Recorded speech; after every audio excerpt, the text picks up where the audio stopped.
नमस्कार, हिंदुस्तान न्यूज़ 18 में आप सभी का स्वागत है और आपके साथ मैं हूं समीर मलिक। हमारे साथ जुड़े हैं नौशेर आलम जी, जो कि जिला अध्यक्ष हैं युवा जदयू बगहा और भावी प्रत्याशी हैं नरकटियागंज से। सर, आपसे एक सवाल है कि आप भावी प्रत्याशी के रूप में नरकटियागंज से खड़े हो रहे हैं। कौन सा कारण है, कौन सा रीज़न है कि जो लोग आपको वोट देंगे, आपको विजय बनाएंगे? देखिए, हम लोगों ने वहाँ काम किया है और लोगों के बीच रहे हैं, और हमारे माननीय नेता नीतीश कुमार जी ने जो बिहार का कार्यकलाप किया है उसी को लेकर कि फिर बिहार में विकास हो, और उसी को लेकर हम लोग आगे उनके सपनों को साकार करने के लिए हमने अपनी उम्मीदवारी अपने वरीय नेता के पास पेश किया है। पार्टी अगर हमें मौका देती है, उस लायक समझती है, तो बेशक वहाँ भी मैं तन मन धन से अपने क्षेत्र का विकास करने का काम करूंगा, और विकास ही हमारा मुद्दा होगा, और उसी मुद्दे को लेकर जनता के बीच जाऊंगा।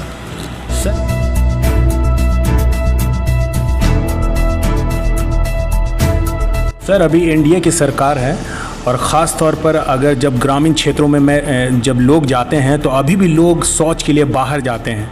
क्या सरकार की विकास की कार्य वहाँ तक नहीं पहुँच पाई है? उसके लिए क्या कहना चाहेंगे आप? देखिए, अभी हमारा प्रत्येक घरों में नल जल है, और नल जल लगा हुआ है, उसका इस्तेमाल पीने के लिए किया गया, लेकिन बहुत लोग उसको जानवर को धोने का और नहाने का काम करते हैं। तो सारे घरों में शौचालय बना हुआ है, लेकिन जागरूकता की कमी है। शुरू से कुछ लोगों की आदत बन गई है, और उस आदत के एतबार से लोग बाहर जा रहे हैं। हम लोग कोशिश कर रहे हैं कि लोगों को जागरूक किया जाए कि शौचालय बाहर जो शौच कर रहे हैं नहीं करें, उससे बीमारी फैल रही है। इसके लिए रथ निकाला गया है, और तरह तरह से मैं युवा जदयू की जिला अध्यक्ष हूँ। मैं युवाओं को हमेशा कहता हूँ कि अपने आस पड़ोस में जागरूकता फैलाएं कि हमारी महिलाएं जो है खासकर वो घरों में शौच का उपयोग करें। शौचालय बनने के बाद भी लोग उसमें कुछ कुछ रखने का काम कर रहे हैं, उसको बंद कर दे रहे हैं। तो बिहार में ज़रूरत है कि जागरूकता फैलाई जाए।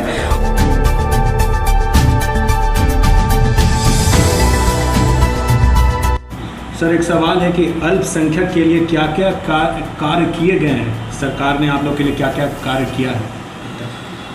देखिए, आज़ादी के बाद माननीय नीतीश कुमार जी को जब गद्दी पर बैठाया गया, वो एनडीए की सरकार थी, और भाजपा के साथ रहकर उन्होंने जो काम किया है, आपको अलीगढ़ का ब्रांच जो किशनगंज में बनाया गया है, छात्रों के लिए बहुत बड़ा काम है, ज़मीन दिया गया।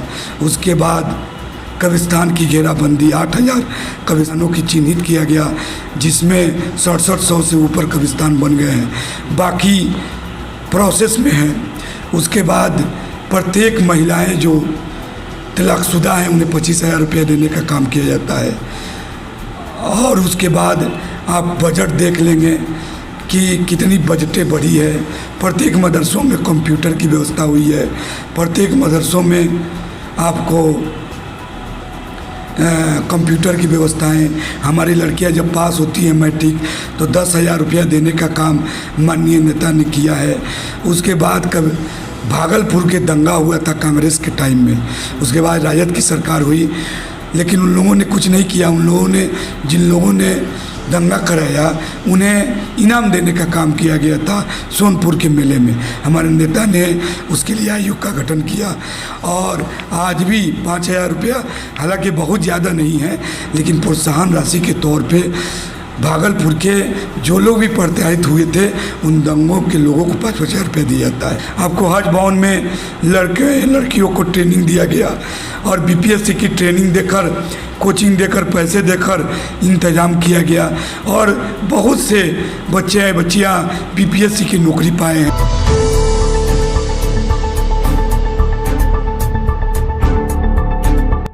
जी सर, एक सवाल है मेरी तरफ से कि महागठबंधन को छोड़कर नीतीश कुमार एनडीए के साथ चले गए, इसको लेकर अल्पसंख्यक में काफ़ी नाराज़गी थी, इस पर क्या कहना चाहेंगे?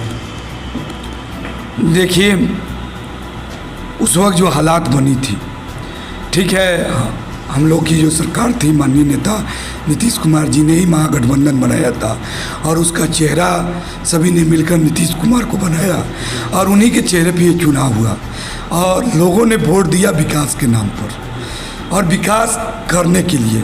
लेकिन एक हालात बात हुआ, नीतीश कुमार का सिद्धांत है कि मैं 3C से कंप्रोमाइज़ नहीं करता, करप्शन, कम्युनलिज्म, ये चीज़ें जो है और क्राइम, हर हालत में क्राइम, करप्शन, कम्युनलिज्म को हम नहीं बर्दाश्त कर सकते। जीरो टॉलरेंस, ये हमारी शुरू से नीति है और उस नीति पर हम लोग चल रहे हैं। नेता के पास कोई चारा नहीं था, उन्होंने सिद्धांत बचाने के लिए और बिहार के विकास के लिए ये गठबंधन तोड़ लिया। मैं आपसे, युवा जदयू के जिला अध्यक्ष हैं, युवाओं की भी बात हमको करनी है। वो युवा नेता हैं, उन्हें बहुत भी मौका मिलता, वो प्रतिष्ठा बचाने के लिए और 15 साल उन्होंने, उन लोगों के परिवार ने इस बिहार पर राज किया है और मुस्लिम जादू के समीकरण बना के। तो सबसे बड़े नेता थे अब्दुल बारी सिद्दीकी, जनाब अब्दुल बारी सिद्दीकी साहब। उनको प्रोड्यूस करते और उनको मुख्यमंत्री बना देते तो मुसलमानों में एक संदेश जाता, बिहार में एक संदेश जाता और हम सब मानते कि तेजस्वी यादव मुसलमानों के हितैषी हैं, मुसलमान के लिए ये परिवार मरता है। जब वक्त आया तो अपनी गद्दी को छोड़ के अब्दुल बारी सिद्दीकी साहब को बना दिया। तो आज सारे अल्पसंख्यक समाज हम सब उनके साथ खड़े होते और एक बात भी कहने की होती कि मुझ पर चार्ज आया तो मैंने गद्दी को त्याग दिया। और जब माननीय नेता ने कहा 14 में कि मेरे नाम पर वोट हुआ, मुझे लोगों ने हरा दिया, तो मैं गद्दी छोड़ता हूं और किसको बना दिया, माननीय नेता जीतन मांझी को मुख्यमंत्री बनाया।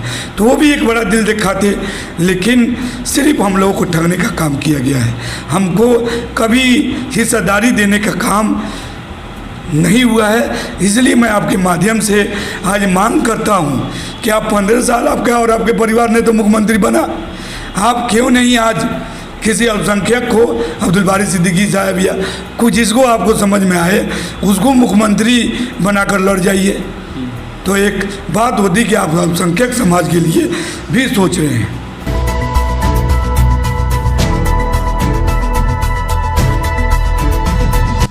सर एक सवाल है, लोग कहा करते हैं कि लालू यादव के समय अल्पसंख्यक जो भी थे उन्हें ज़्यादा दिया जाता था।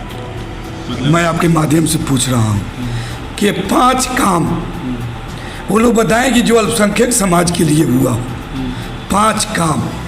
और मैंने तो आपको मोटा मोटी, चूँकि मीडिया में बहुत समय नहीं है, मैंने आपको छोटा मोटा जो बड़ा काम है उसको मैंने बता दिया है। अभी बहुत से कामें हैं। अभी तो मौलवी जो मदरसे से पास होते हैं उनकी डिग्रियां भी समकक्ष मौलवी का देने का काम माननीय नेता ने किया है। मदरसे के लोगों को पिटवाने का काम हमारे लालू यादव जी मुख्यमंत्री के कार्यकाल में करते थे और हमारे माननीय नेता ने 7वां वेतनमान देने का काम किया है। तो ये सारे काम हैं, मैं तो काम आपको गिनाया हूँ। मैं कह रहा हूँ कि उन लोगों से कि माननीय हमारे लालू प्रसाद जी मुख्यमंत्री हुआ करते थे, हमारे वोटों से, हमारे 22% 18% वोट हुआ करता था, उन वोटों से उनकी गद्दियाँ चली है, इसमें कोई इनकार नहीं है। क्या स्थिति थी?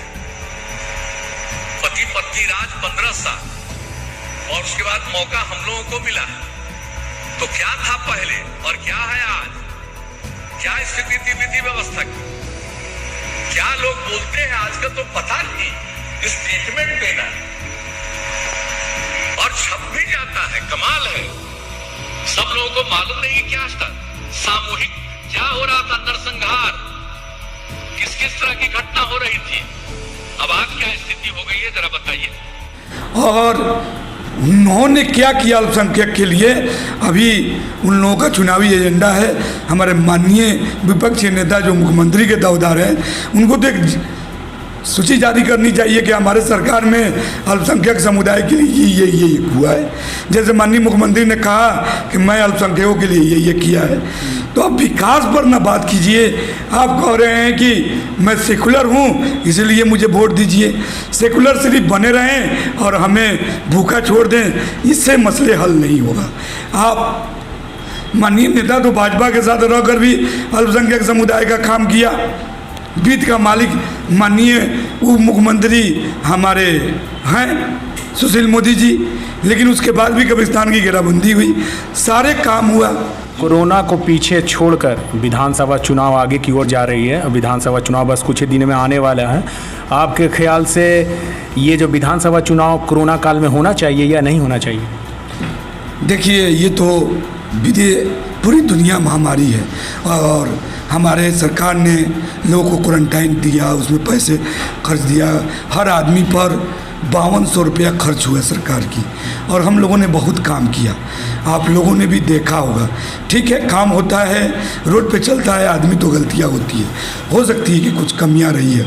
हर आदमी के एतबार से कोई काम नहीं कर सकता है, लेकिन चुनाव कराना बिहार सरकार के काम नहीं है, ये चुनाव आयोग का काम है।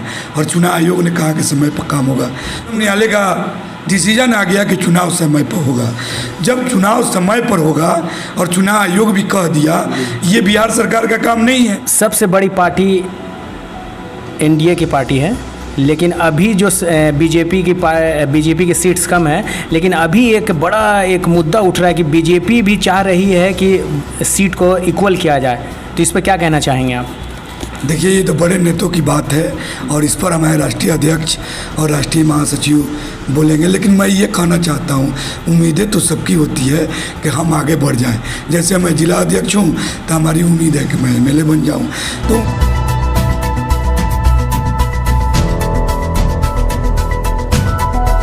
नरेंद्र मोदी 70 साल के हो गए हैं और 71वां जन्मदिन मनाया जा रहा है, तो उनके लिए क्या कहना चाहेंगे आप? हम लोग जन्मदिन की मुबारकबाद दे रहे हैं आपके माध्यम से भी। उनकी लंबी आयु हो और भारत का विकास हो।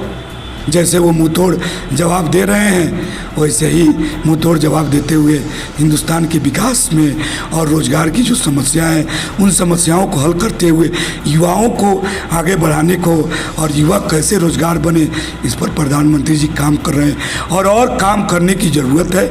मैं जन्मदिन की बधाई देते हुए उनसे मांग भी कर रहा हूँ कि हमारे युवा कैसे आगे बढ़ें, इस पर भी विचार होनी चाहिए।